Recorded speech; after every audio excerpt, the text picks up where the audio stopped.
Pernah kepikiran nggak sih, jangan-jangan pemerintah itu sebetulnya menyembunyikan penemuan-penemuan yang bisa mengubah dunia?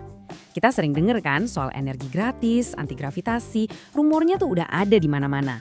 Nah kali ini, yuk kita coba bongkar bareng-bareng misteri di balik teknologi yang katanya disembunyikan ini.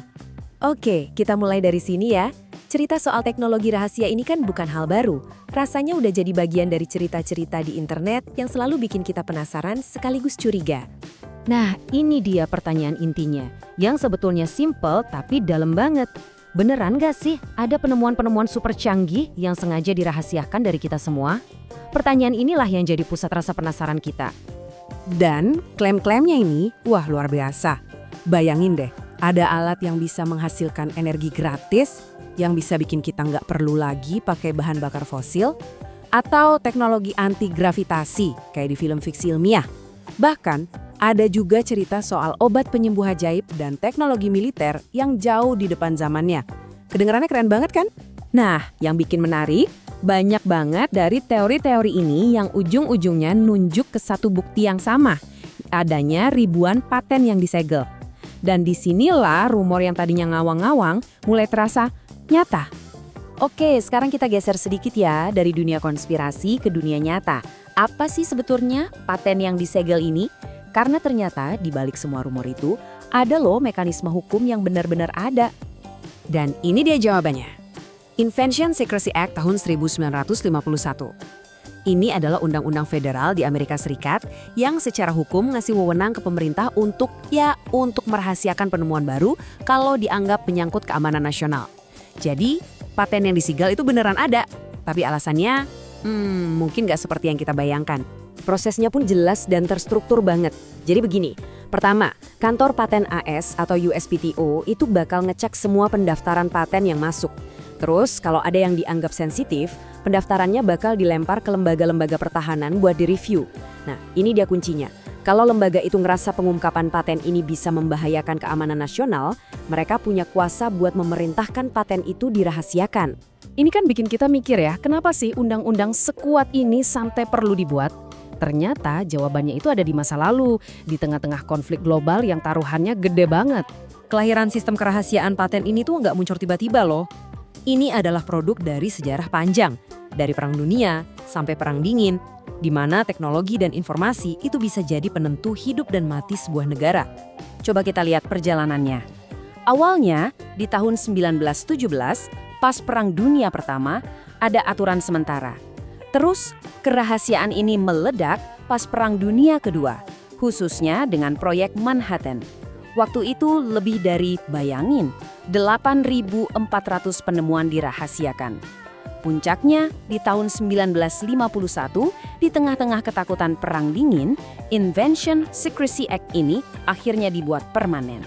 Kutipan dari Departemen Energi AS ini bener-bener nangkep suasananya. Keamanan adalah cara hidup bagi proyek Manhattan. Jadi ini bukan sekedar kebijakan biasa, tapi udah jadi mentalitas. Udah mendarah daging di setiap bagian proyek bom atom itu. Dan ini tantangan besarnya. Tujuannya sih kerahasiaan total. Nggak boleh ada yang tahu, baik Jerman, Jepang, bahkan sekutunya sendiri, Uni Soviet. Tapi kenyataannya, proyek ini kebobolan juga sama mata-mata kayak Klaus Fuchs yang ngasih informasi krusial ke Soviet. Nah, kegagalan inilah yang jadi alasan kuat kenapa butuh aturan kerahasiaan yang lebih permanen dan lebih kuat. Oke, itu tadi sejarahnya. Sekarang, gimana dengan hari ini? Karena undang-undang ini bukan cuma catatan sejarah loh, tapi masih sangat aktif dan sering dipakai. Siap-siap ya, angkanya mungkin bikin kaget. Sampai akhir tahun fiskal 2025, tercatat ada 6.543 perintah kerahasiaan paten yang masih berlaku. Ini bukan angka yang kecil, ini skala nyata dari penggunaan undang-undang ini di zaman kita sekarang. Dan trennya juga jelas banget. Di tahun fiskal 2025 aja, ada 102 perintah baru yang dikeluarkan, sementara yang dicabut cuma 30. Artinya apa? Jumlah paten rahasia ini terus nambah, bukan berkurang. Terus, siapa sih yang paling sering pakai jurus ini? Kalau kita lihat data 2025, Angkatan Laut jadi juaranya dengan 63 perintah baru, disusul sama Angkatan Udara. Ini jelas banget nunjukin kalau fokus utamanya ya di teknologi militer dan pertahanan. Nah, di balik semua angka dan undang-undang ini ada dampak nyatanya ke manusia. Kerahasiaan ini ada harganya. Dan yang seringkali harus bayar itu ya para penemunya sendiri.